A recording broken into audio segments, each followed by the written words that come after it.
Welcome to Guide Guru. We hope this video helps. You start by backing up the drive and confirming the encryption type. This prevents data loss if anything fails.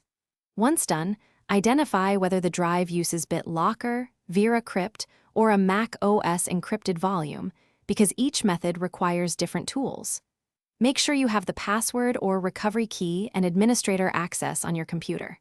If you don't, stop and recover the key. Otherwise, proceed to the specific tool on your OS to unlock the volume and prepare for removal of encryption. You unlock the encrypted volume using the password or recovery key because you cannot remove encryption without authentication. Next, open the matching tool. BitLocker via Control Panel or Manage BDE, Decrypt via its application, or Disk Utility for Mac OS encrypted containers.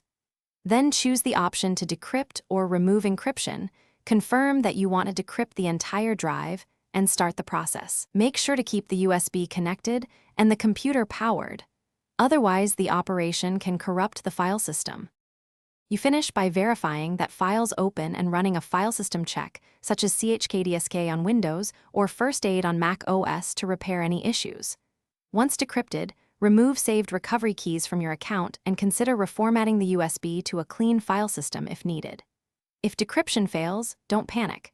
Retry with the recovery key, mount the volume read-only to salvage data, or restore from your backup. If errors persist, seek specialist data recovery before writing new data to the drive. Thanks for watching. Consider subscribing if we helped you today.